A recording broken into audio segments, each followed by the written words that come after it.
L'actualité de ce mardi, arrestation des militants de PASTEF. Le mouvement FRAPP et PASTEF Dakar exigent leur libération. Ce complot d'État ne passera pas selon eux. L'État procède à une vraie chasse à l'homme depuis les manifestations à la cité Keur Gorgui. Plus de détails dans cette édition. Les députés non inscrits sont vent debout. Ils dénoncent l'intrusion de la majorité dans le choix de leurs représentants dans la commission ad hoc. La députée Aïda Mbodj crie au scandale, vous l'entendrez. Menace de mort contre les journalistes, le SYNPICS tape du poing sur la table. Selon son secrétaire général, l'intimidation ne passera pas. Plus de détails dans un instant. Début du carême ce mercredi à Ziguinchor. Toutes les activités récréatives sont déprogrammées. Les fidèles chrétiens vont se résoudre à prier en respectant les mesures barrières à l'église. Reportage à suivre.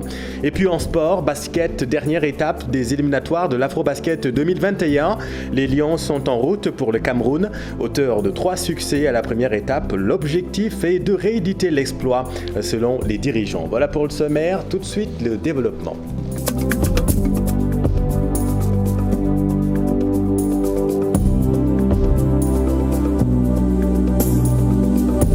PASTEF Dakar et FRAPP exigent la libération immédiate de Abbas Fall, coordonnateur de PASTEF Dakar, et Madame Diop, épouse de l'administrateur de PASTEF, ainsi que tous les autres membres du parti. Ils accusent le régime en place d'être derrière l'affaire Sonko, qu'ils qualifient de complot au sommet de la République. Ibrahim Khan, Youssou Baro. De l'acharnement sur les partisans d'Ousmane Sonko, c'est ainsi que PASTEF Dakar qualifie les arrestations dont certains membres font l'objet. Face à la presse, il dénonce une chasse à l'homme. L'État du Sénégal procède à une vraie chasse à l'homme avec de nouvelles arrestations, dont celle de Abbas Fall, coordonnateur de PASTEF Dakar, membre du COPIL, et de Madame Diop, épouse de Birame Souleye Diop, administrateur du parti PASTEF. Nous devons rappeler que Abbas Fall a été appréhendé devant la prison de Cap Manuel, accompagné de notre camarade Fatima Mbeng, pour assister les otages, les 19 otages, leur amener de quoi manger et des habits. Ils les ont trouvés là-bas, manu militari, et ils les ont envoyés au niveau des locaux de la DIC pour faire des interrogatoires. Pour la section Dakar du parti PASTEF, nul doute, l'affaire Ousmane Sonko Adji Sarr est un complot visant à éliminer leur leader politique. Au nom de quoi le médecin qui a été cité dans cette affaire, l'avocate qui a été cité dans cette affaire, et Sidi Mohamed Mbaye ne sont pas entendus. Et pourtant, chaque jour, on entend qu'on fait la pression sur des militants de PASTEF et sur des responsables de PASTEF. Pour autant, ces jeunes déclarent qu'ils ne sont nullement ébranlés par ces agissements. Ils exigent la libération sans condition de leurs camarades. PASTEF Dakar exige la libération immédiate et sans condition de son coordonnateur et celle de tous les autres qui sont arrêtés. PASTEF, avec le soutien de FRAPP France Dégage, entend mener le combat pour le triomphe de la vérité dans cette affaire, loin de connaître son épilogue. Dans cette affaire, Ibrahima, les députés non inscrits déplorent l'implication de la majorité dans le choix du membre qui va les représenter dans la commission ad hoc chargée, vous le savez, d'examiner la levée de l'immunité parlementaire d'Ousmane Sonko. Selon la députée Aïda Mbodj, la procédure est tout simplement illégale. La voici avec Pape Farning. Nous avons déposé ce mardi matin, une lettre de tous les non-inscrits pour récuser effectivement l'honorable Fatou Ndiaye. Tout simplement parce que nous avons l'habitude, au niveau des non-inscrits, à chaque fois qu'une mission se présente, de désigner de façon consensuelle, avec une approche très inclusive, la personne qui nous représente. Soit de par son profil, soit de par son expertise, mais aussi selon son désir de vouloir représenter les non-inscrits. En réalité, elle a confondu le rôle du coordonnateur du mois. Le coordonnateur du mois, c'est défini dans le règlement intérieur, représente les non-inscrits au niveau de la conférence des présidents. Mais là, il s'agit d'une mission spéciale avec un exécutant qui est désigné par ses pairs, les non-inscrits. Les non-inscrits ont désigné Cheikh Bamba Dièye pour nous représenter au niveau de la commission ad hoc chargée de procéder à la levée ou non. Je dis la levée ou non, je ne dis pas à la levée de l'immunité parlementaire de l'honorable Ousmane Sonko, mais X ne nous concerne pas. X ne nous concerne pas, je le dis, je persiste. Et mes collègues de l'opposition m'ont suivi pour effectivement le dire. Effectivement, Serigne Cheikh est allé jusqu'à lui dire que nous sommes assez responsables pour quand même avoir le dossier. Parce que si on nous avait donné le réquisitoire du procureur, on ne se serait pas limité aux enseignements de TFM pour avoir effectivement, alors qu'un avocat l'avait déjà dit. Menace de mort contre la journaliste Maïmouna Ndour Faye, le SYNPICS dénonce vigoureusement. L'intimidation ne passera pas, martèle Bamba Kassé, secrétaire général du SYNPICS. Le voici avec Pape Faraning et Amadou Ba. D'où qu'elle puisse venir, ces menaces sont inacceptables. Et si leurs auteurs ou leurs instigateurs pensent que c'est une manière pour eux d'installer la peur dans le camp de la presse, pour les pousser à venir et à traiter l'information selon leurs désirs, ils se trompent. Ils se trompent lourdement. Le Sénégal est une république.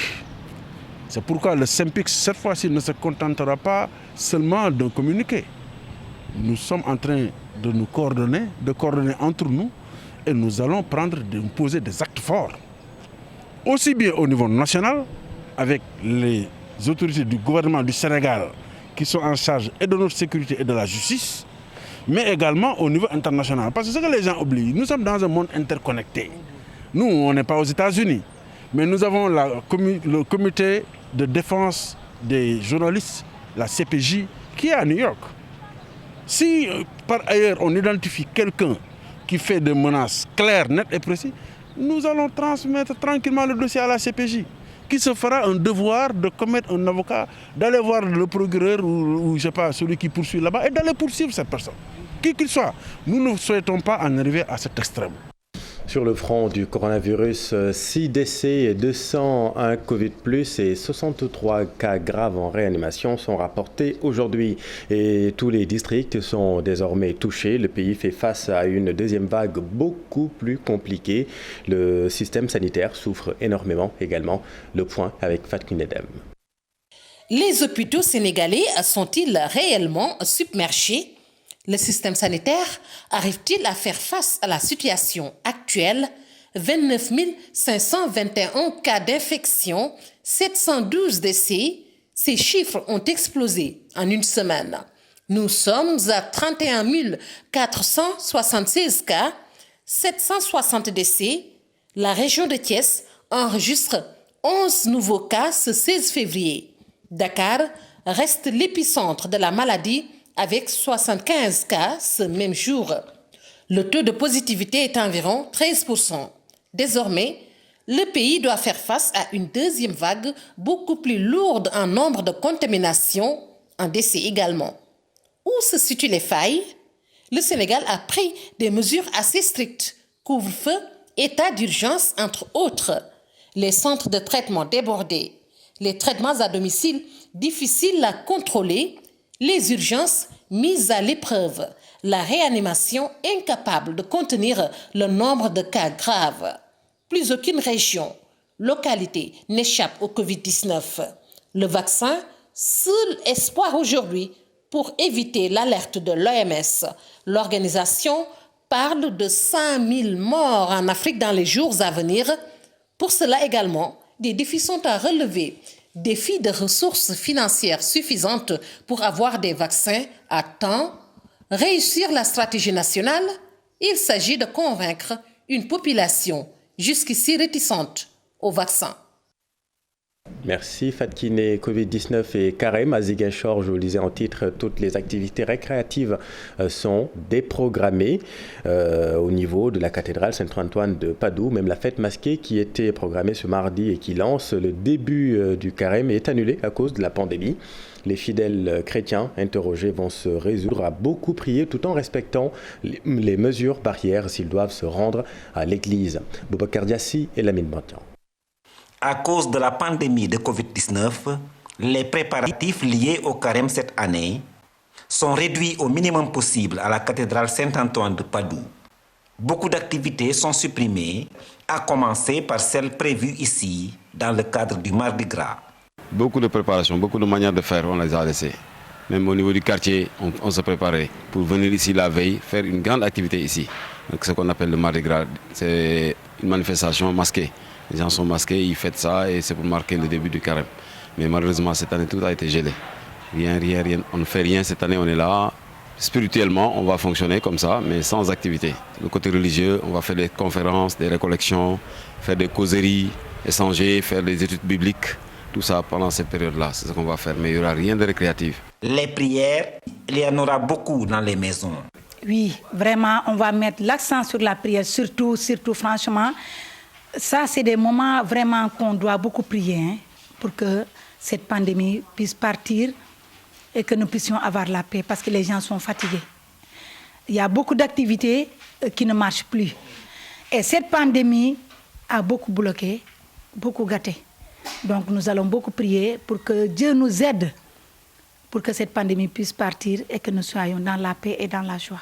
Et si l'on doit se rendre à l'église, autant y respecter les mesures barrières. Le soir, pour aller à l'église, chacun met son masque. Et quand on arrive, il y a des petites distances que chacun doit respecter.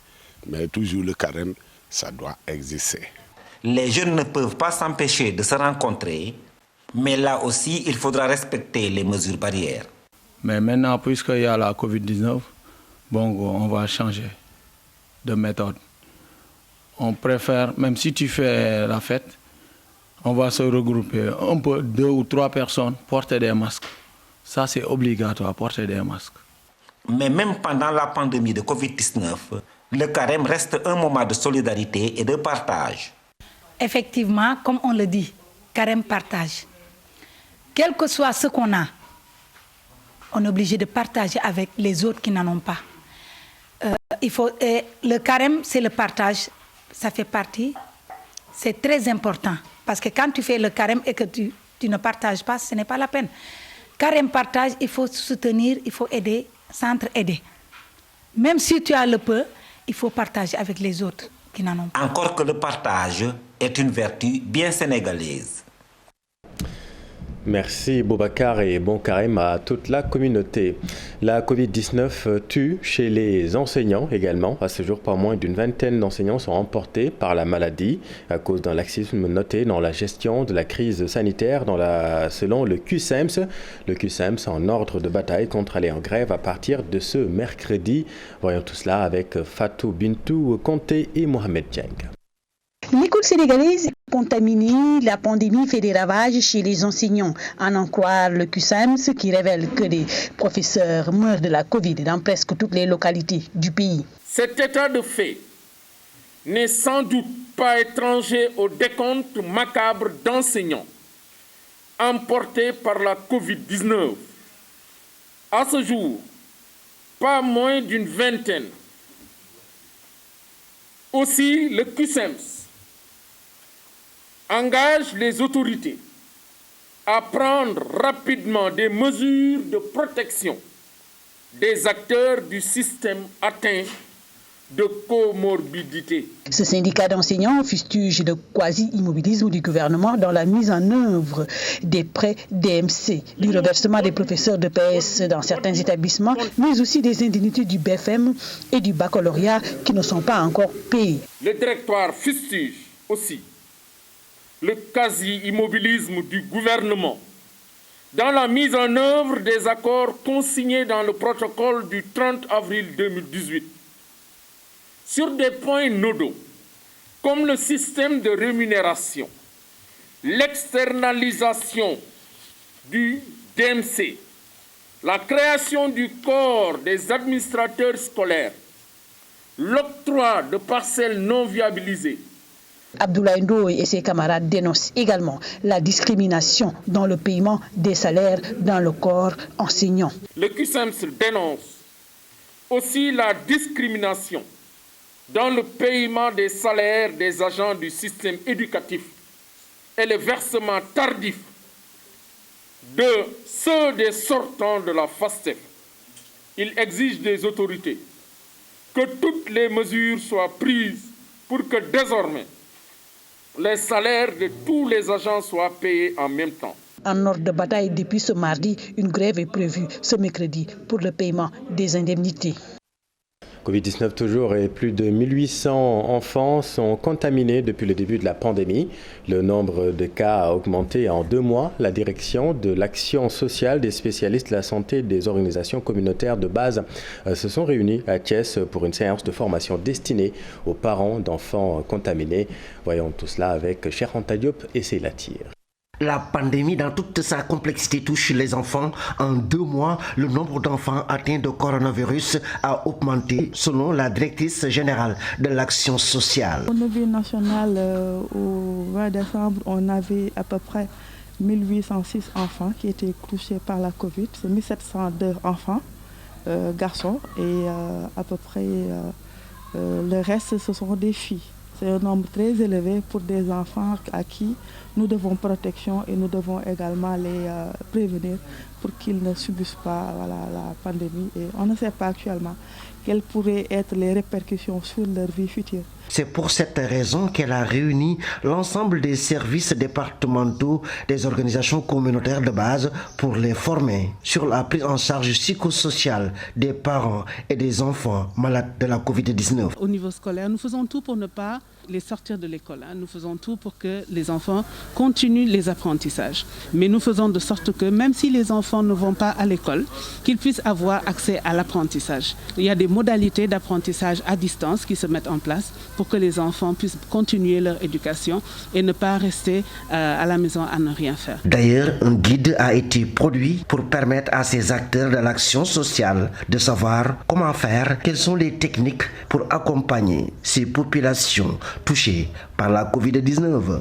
Si Cheikh Anta, le réseau sénégalais des think tanks appelle à une adhésion massive de la population dans la campagne de vaccination contre le Covid-19 qui démarrera au courant de ce mois de février. Volonté affichée ce 16 février à l'occasion de la célébration de la journée internationale des think tanks.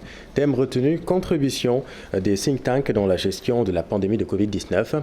Le docteur Chergué, chercheur et membre du réseau interrogé par Chérif Dia. On voit que la courbe des gens qui ont envie de prendre ce vaccin s'inverse. On était à 38% il y a quelques semaines et maintenant nous sommes à plus de 50%. Cela veut dire que d'abord là il y a plus de crainte par rapport à la maladie puisqu'elle augmente. On voit de plus en plus de grandes personnalités qui disparaissent. Tout ça, ça fait réfléchir. Mais je pense que quand on voit aussi les gens dans les autres pays, nous sommes très influencés par ce qui se passe ailleurs. Donc cette évolution-là est salutaire parce que je fais partie des gens qui pensent que le vaccin est utile, mais le vaccin va être très utile. Donc il faut dès à présent que les chercheurs, les sachants, les médecins, les hommes politiques, les organisations communautaires se mobilisent tous ensemble pour préparer la vaccination, pour préparer les gens mentalement et également pour accompagner l'État dans le déploiement de ce qui sera peut-être la plus grande opération de vaccination que le Sénégal ait jamais connue. Le docteur Chergué était l'invité de la matinale de TFM. Fonds Covid destiné au secteur des arts et de la culture, l'État du Sénégal a mobilisé 2,5 milliards de francs CFA pour apporter son soutien aux hommes de culture. La direction des arts du ministère de la Culture annonce avoir fini le travail pour établir la liste des bénéficiaires. De l'avis des responsables, l'argent est remis à l'opérateur par l'intermédiaire du Trésor et que d'ici peu, les bénéficiaires devront recevoir leur soutien. Voyons tout cela avec Ibou Diouf et Amadou Ba. Ce fonds Covid destiné au monde des arts et de la culture, un soutien exceptionnel en faveur de la création artistique. Acteurs du spectacle vivant et des arts visuels attendent impatiemment cette aide des autorités. L'appui du président est mobilisé au niveau du Trésor depuis longtemps, mais il fallait, après la fin du processus, quand même demander à ce que cet argent-là soit viré au niveau du compte de l'opérateur. Et ça se fera incessamment.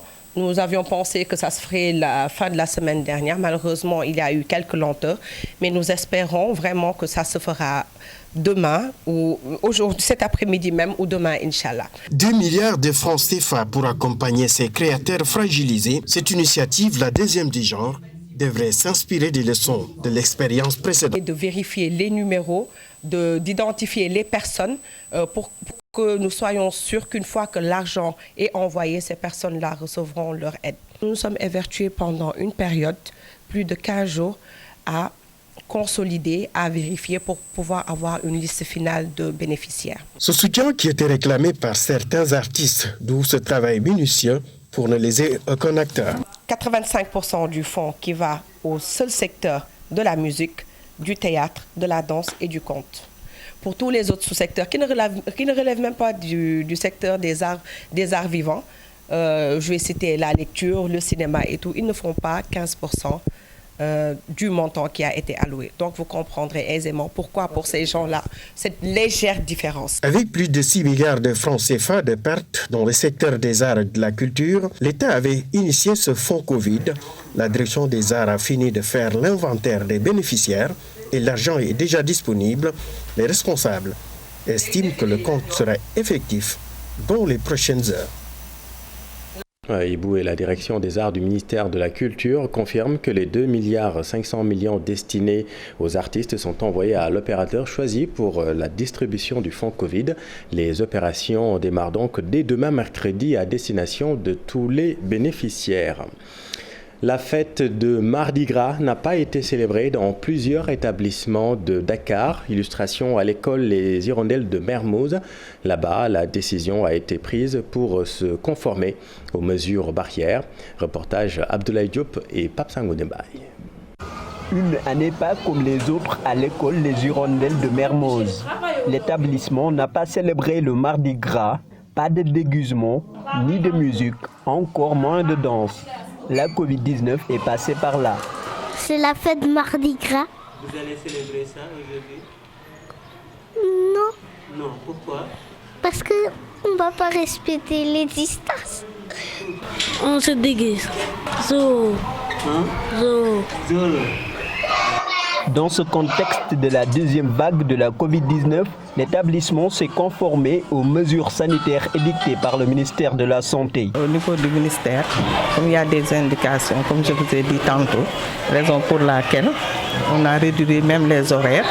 Donc nous sommes obligés, et le quantum horaire également fait partie. Les instructions, les directives, on a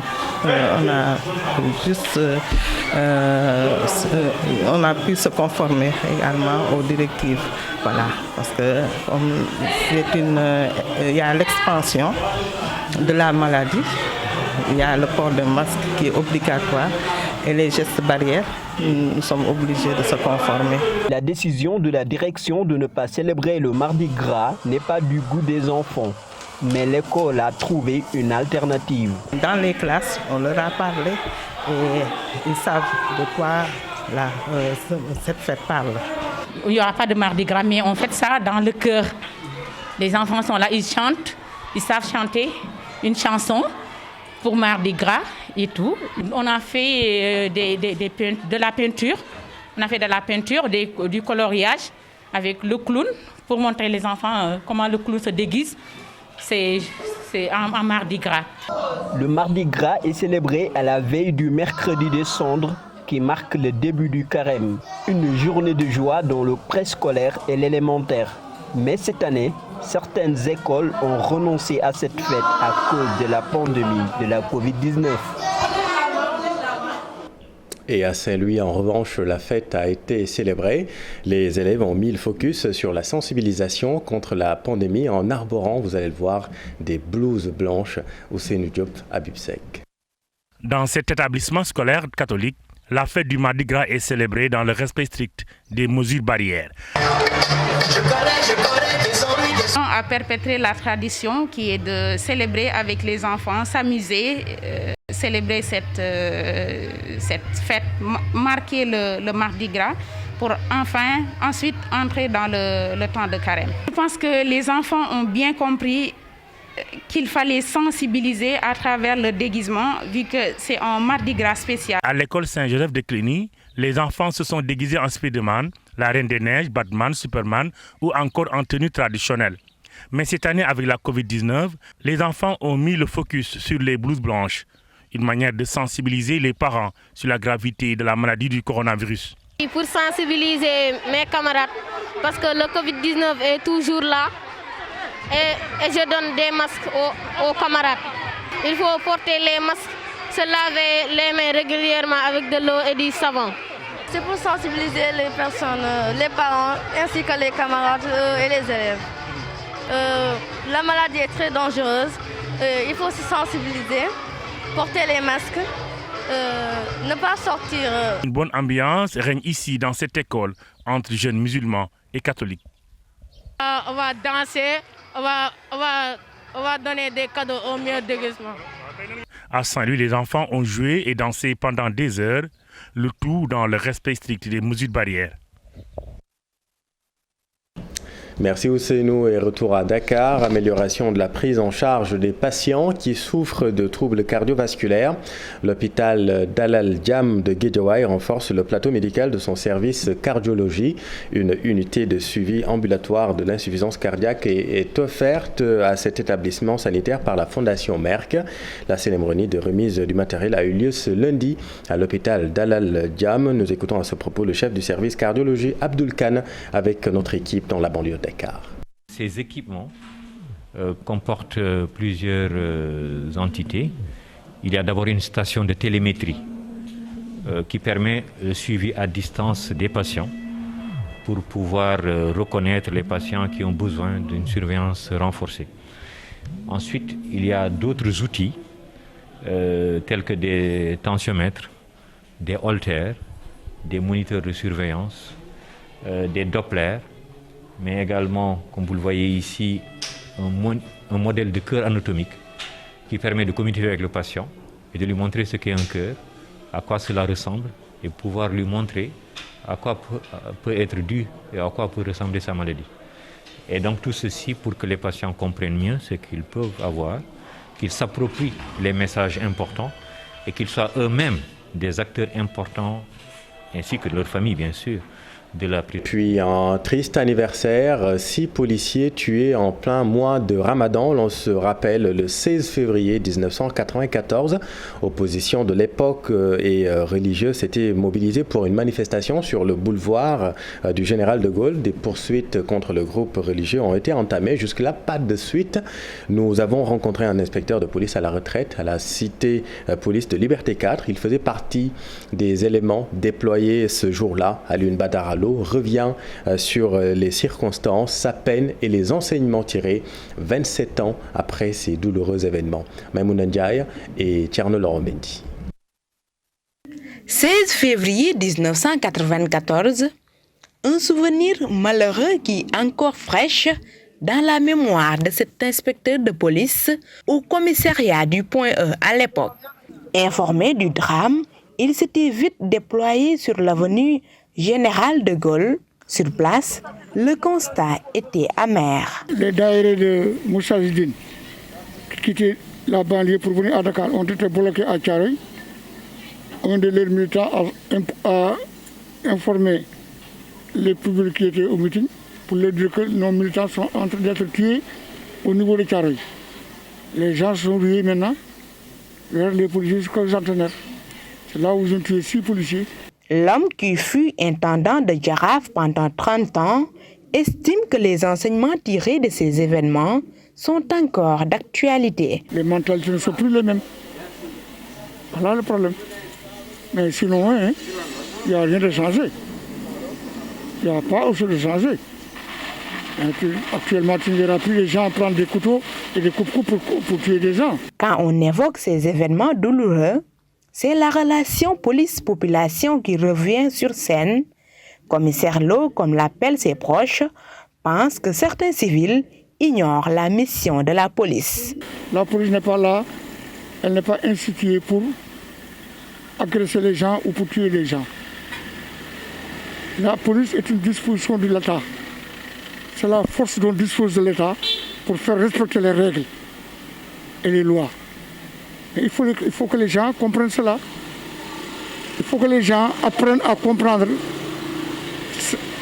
leur police, leur gendarmerie et leur justice. Les années passent. Dans ce quartier dénommé Cité Police de Liberté 4, l'on se rappelle encore de cette triste journée. Le plus grand regret de ces témoins de l'histoire est le fait que les véritables auteurs de ces actes ignobles ne sont toujours pas poursuivis et punis. Merci Maïmouna. Dans l'actualité internationale, les autorités guinéennes qui ont pris de nouvelles mesures de riposte contre l'épidémie d'Ebola qui a déjà fait 5 morts là-bas, le sommet du G5 Sahel qui a pris fin ce mardi, avec la France qui a décidé finalement de ne pas réduire les effectifs des forces Barkhane, et puis les Algériens qui ont célébré le 2e anniversaire du Hirak, le mouvement qui avait abouti à la démission du président Bouteflika en 2019. Daniel Diouf. Les derniers développements de l'épidémie d'Ebola en Guinée. Les autorités ont arrêté de nouvelles mesures depuis hier à Gouéké, l'épicentre de l'épidémie, et à Zérékoré, la capitale régionale. Il s'agit notamment de l'interdiction des marchés, des rassemblements, des cérémonies religieuses. Les enterrements sont sécurisés, des barrages et des contrôles sanitaires mis en place, des denrées distribuées aux populations. Les autorités dénombrent déjà 5 décès et 12 cas suspects ou confirmés et 125 contacts identifiés, dont 10 dans la capitale Conakry. Fin du sommet G5 Sahel à N'Djamena au Tchad, l'occasion de dresser le bilan des actions menées depuis le sommet de Pau il y a 1 an en France. Paris, qui envisageait de réduire les effectifs des forces Barkhane, s'est finalement rétracté. Emmanuel Macron, par visioconférence, a annoncé qu'il n'y aura pas de réduction des effectifs dans les prochains mois. Dans les mois qui viennent, notre présence militaire au Sahel ne changera pas et nous allons lancer d'autres opérations majeures, assure le président français. La force Barkhane restera donc composée d'un peu plus de 5000 soldats et le renfort de 600 hommes décidé il y a 1 an à Pau reste par conséquent d'actualité. Quant au président tchadien Idriss Déby Itno, il a annoncé l'envoi de 1200 soldats dans la zone dite des 3 frontières entre le Mali, le Niger et le Burkina Faso pour lutter contre les djihadistes. Et puis des centaines d'Algériens ont manifesté ce mardi au centre de Kerata, localité située à 200 km d'Alger. Une manifestation pour célébrer le 2e anniversaire du Hirak. Ce mouvement qui a contraint l'ancien président Bouteflika à la démission alors qu'il tentait de briguer un 5e mandat. C'était le 16 février 2019. Pour ce 2e anniversaire, les manifestants ont bravé les restrictions liées à la lutte contre le coronavirus. Ils ont une nouvelle fois décrié le régime du président Tebboune qu'ils accusent d'avoir été nommé par les généraux qui ont mis le pays à terre.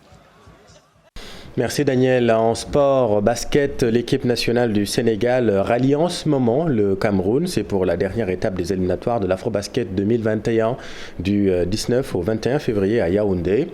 Auteur de 3 succès à la première étape, les Lions comptent rééditer le même parcours selon le sélectionneur adjoint Mamadou Gueye Pabi. Pour le Sénégal, comme ça s'est passé la fois dernière à Kigali, vous savez, j'ai des joueurs très professionnels, très engagés, qui ont la science du basket. On n'a pas besoin de beaucoup de séances d'entraînement pour qu'ils puissent rentrer dans le moule. Le reste du groupe vont rallier directement à Yaoundé. C'est là-bas qu'on va se rencontrer dans 2 jours pour faire là-bas une séance d'entraînement et commencer la compétition. Vous savez, j'ai des joueurs très jeunes, certes, mais très dynamiques, très professionnels. Je ne vois pas du mal à pouvoir les coacher. Nous sommes toujours dans la même dynamique que Kigali, continuer de gagner des matchs parce que vous savez, notre objectif, ce n'est pas les qualificatifs, mais c'est la Coupe d'Afrique. Essayer d'avoir le maximum de matchs, gagner le maximum de matchs pour pouvoir être compétitif lors de la Coupe d'Afrique. Basket toujours, Mermoz Basket Club du National 1 masculin ratifie une convention avec la couverture médicale universelle. C'est pour faciliter l'accès aux soins à ses adhérents, Cheikh Sadi Boudjara et Amadouba. L'accès aux soins est garanti aux pensionnaires de Mermoz Basket Club pour une année. Le club a signé une convention avec la couverture médicale universelle. Il s'agit des joueurs, il s'agit du personnel d'encadrement, mais également il s'agit des adhérents de l'école de basket de Mermoz. C'est de pouvoir accéder à des soins de qualité, de pouvoir accéder à des soins de qualité rapide. Je parle de rapidité parce que nous allons bénéficier, je dirais, de la structuration échelonnée de la couverture maladie universelle, à savoir le poste de santé, le centre de santé et après l'hôpital. Donc ça, c'est extrêmement important, cette proximité-là avec les pratiquants du sport. Coût allégé parce que la contribution, elle est vraiment, je dirais, symbolique. Qui s'élève au montant de 4 500, je pense, donc qui, je pense, est à la portée de beaucoup de bourses. Une initiative qui doit faire des émules. Nous profitons de cela pour remercier le président Diack Lach qui a eu à faire cette belle initiative. Et au-delà, nous lançons un appel à la tutelle, le ministre des Sports Matar Ba, le président de la Fédération de Basketball Club, Babacar Ndiaye, et pourquoi pas le président Augustin Senghor, pour que tous les clubs sportifs du Sénégal aujourd'hui puissent être enrôlés dans la couverture maladie universelle à travers les mutuelles de santé. Mermoz Basket Club est aussi sur une nouvelle dynamique sur le plan sportif. Nous voulons travailler dans la durée et nous avons des jeunes qui sont vraiment talentueux avec lesquels nous comptons vraiment travailler dans la durée pour que dans 1 an, 2 ans, on puisse vraiment être au plus haut niveau. Avec 2 victoires et 4 défaites depuis le début de la saison, en National 1, Mermoz lutte pour le maintien. Merci, cher Sadibou, c'est la fin de cette édition. Merci de votre attention. L'info continue dans Soir d'info avec Papa Abdoulaye Der ce soir qui reçoit le journaliste Lemine Ould Salem. C'est à vous, Papa Abdoulaye. Merci à Chérif Cheikh